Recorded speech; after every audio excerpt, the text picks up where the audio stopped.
ओम नमो नारायण। दोस्तों, आप सभी का मेरे इस यूट्यूब चैनल में हार्दिक स्वागत है। दोस्तों, कार्तिक मास का पावन पवित्र महीना चल रहा है और इस महीने में कई गई पूजा पाठ बेहद ही शुभ फलदायी मानी जाती है। और इस मास में प्रातः स्नान करना बेहद ही शुभ फलदायी माना जाता है। और इसमें उसके साथ साथ दीपदान करना भी बेहद ही शुभ फलदायी माना जाता है, क्योंकि इस मास में सबसे बड़े ज़्यादा त्योहार आते हैं जिसमें कि दिवाली सबसे प्रमुख माना गया है। तो मैं आपको बताने वाली हूँ कि आज की इस वीडियो में आपको कार्तिक मास महात्म का 8वां अध्याय श्रवण करवाने जा रही हूँ। इसके पहले के 7 अध्याय मेरे चैनल पर अपलोड है, आप वहां पर जाके श्रवण कर सकती हैं। तो चलिए आज की कथा हम प्रारंभ करते हैं। जैसा कि मैंने आपको बताया है पहले भी, कार्तिक मास के महात्म में व्रत करने वालों को 4 नियमों का पालन करना बेहद ही जरूरी बताया गया है। सबसे पहला है प्रातः स्नान करना, दूसरा है तुलसी पूजन करना, और तीसरा है हरि पूजन, भजन, कीर्तन, हरि जागरण करना, और चौथा है दीपदान करना। तो कल की आपको मैंने 7वें अध्याय में आपको मैंने तुलसी पूजन के बारे में कुछ जानकारी दी थी। तो अब मैं आपको थोड़ी सी जानकारी और देने जा रही हूँ। कार्तिक मास के दौरान घर के तुलसी जी के पौधे के चारों ओर 4 केलों के पत्तों से सुंदर मंडप बनाकर रखना चाहिए, और तुलसी जी को लाल चुनरी अवश्य ही उड़ाकर रखनी चाहिए। तो तुलसी पूजन करने के लिए आपको करना क्या है? तुलसी पूजन करने के लिए सबसे पहले पूजा की थाली आपको तैयार करनी चाहिए, जिसमें कि शुद्ध जल का लोटा, गंगा जल, अगरबत्ती या धूप बत्ती, घी का दीपक, हल्दी और सिंदूर रखनी चाहिए। अब आंगन में रखी तुलसी के पास जाएं और सर्वप्रथम तुलसी माता को प्रणाम करें। इसके बाद जल अर्पित करते हुए इस मंत्र को पढ़ना चाहिए। महाप्रसाद जनी सर्व स्वागे वर्धनी आदि व्याधि हरा नित्यम तुलसी तवाम नमोस्तुते। इस मंत्र का आपको जाप करना चाहिए और मंत्र पढ़ने के बाद उन्हें सिंदूर और हल्दी अर्पित करनी चाहिए, क्योंकि यही उनका श्रृंगार है। इसके बाद तुलसी माता के समक्ष घी का दीपक जलाना चाहिए और धूप बत्ती या अगरबत्ती जलानी चाहिए। तुलसी माता की आरती गाएं और फिर परिवार के लिए सुख समृद्धि की कामना करें। इसके बाद तुलसी माता की परिक्रमा करनी चाहिए और उसके बाद तुलसी के पौधे को 5 बार प्रणाम करना चाहिए। प्रणाम करते समय इस मंत्र का जाप करना चाहिए, ओम नमो भगवते नारायणाम। इस मंत्र का जाप करना चाहिए, इससे घर में सुख शांति बनी रहती है। तुलसी के पास दिया लगाने से पहले अक्षत का आसन जरूर देना चाहिए, खाली दिया नहीं जलाया जाता। अगर आपके घर में तुलसी रखी है तो आपको एक नियम अवश्य बनाना चाहिए कि शाम के समय तुलसी पर वहां तुलसी के पास दिया अवश्य लगाना चाहिए। ऐसी मान्यता है कि जो लोग शाम के समय तुलसी के पास दीपक लगाते हैं, उनके घर में हमेशा ही माँ लक्ष्मी की कृपा सदैव बनी रहती है। साथ ही घर के वास्तु दोष भी दूर हो जाते हैं।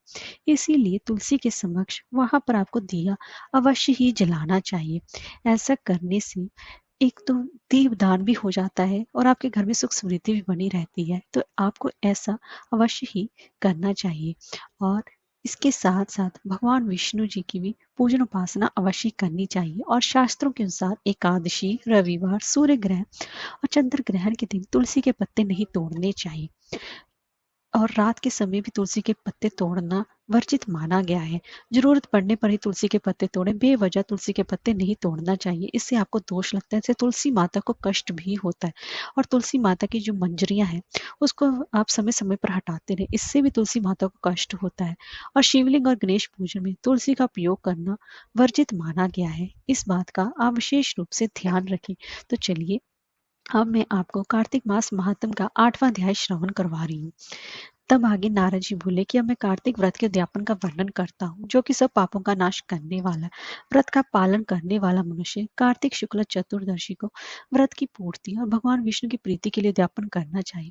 तुलसी के ऊपर एक सुंदर मंडप बनाए, उसे केले के खंभों से संयुक्त करके नाना प्रकार की धातुओं से उसकी विचित्र शोभा बढ़ानी चाहिए। मंडप के चारों ओर दीपकों की श्रेणी सुंदर ढंग से सजाकर रखें। उस मंडप में सुंदर बंदरवारों से सुशोभित 4 दरवाजे बनाए और उन्हें फूलों से तथा चंवर से सुसज्जित करना चाहिए। द्वारों पर पृथक पृथक यानी कि अलग अलग मिट्टी के द्वारपाल बनाकर उनकी पूजा उपासना करनी चाहिए। उनके नाम इस प्रकार है: जय, विजय, चंड, प्रचंड, नंद, सुनंद, कुमुद और कुमुदाक्ष। उन्हें चारों दरवाजों पर दो दो के क्रम से स्थापित कर भक्ति पूर्वक पूजन करना चाहिए। तुलसी के जड़ के समीप 4 रंगों से सुशोभित सर्वोत्तर भद्र मंडल बनाना चाहिए और उसके ऊपर पूर्ण पात्र तथा पंचरत्न से संयुक्त कलश की स्थापना करनी चाहिए। कलश के ऊपर शंख चक्र गदाधारी भगवान विष्णु का पूजन करें। भक्ति पूर्वक उस तिथि में उपवास करें तथा रात्रि में गीत वाद्य कीर्तन आदि मंगलमय आयोजनों के साथ जागरण करें। जब भगवान विष्णु के लिए जागरण करते समय भक्ति पूर्वक भगवत संबंधी पदों का गान करते हैं वह सैकड़ों जन्मों पाप राशि से भी मुक्त हो जाते हैं।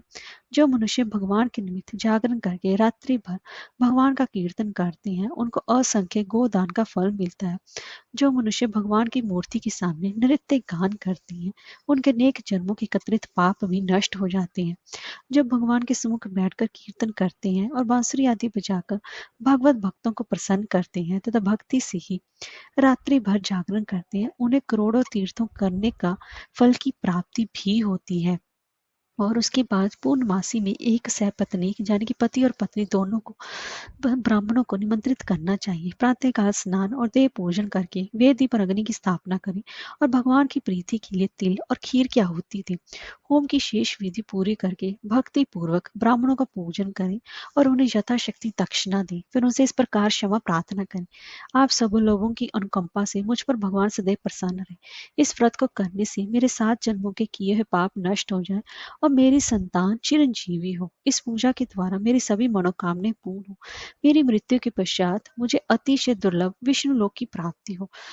पूजा की समस्त वस्तुओं के साथ गाय भी गुरु को दान में दी। उसके पश्चात घर वालों और मित्रों के साथ स्वयं भोजन करना चाहिए। भगवान द्वादशी तिथि को शयन से उठे, त्रयोदशी को देवताओं से मिले और चतुर्दशी को सबने उनका दर्शन में पूजन किया। इसलिए उस तिथि में भगवान की पूजा करनी चाहिए। गुरु की आज्ञा से भगवान विष्णु की स्वर्ण में प्रतिमा का पूजन करें। इस पूर्णिमा को पुष्कर तीर्थ की यात्रा श्रेष्ठ मानी गई है। कार्तिक माह में इस विधि का पालन करना चाहिए। जो इस प्रकार कार्तिक के व्रत का पालन करते हैं वे धन्य और पूजनीय हैं। उन्हें उत्तम फल की प्राप्ति होती है। जो भगवान विष्णु की भक्ति में तत्पर हो कार्तिक में व्रत का पालन करते हैं उनके शरीर में स्थित सभी पाप तत्काल ही नष्ट हो जाते हैं। जो श्रद्धा पूर्वक कार्तिक के उद्यापन का महत्व सुनता या सुनाता है वह भगवान विष्णु की सायुज्य जाने की उनका समीप उनके उनके प्राप्त कर लेता है। हरे कृष्णा, राधे राधे।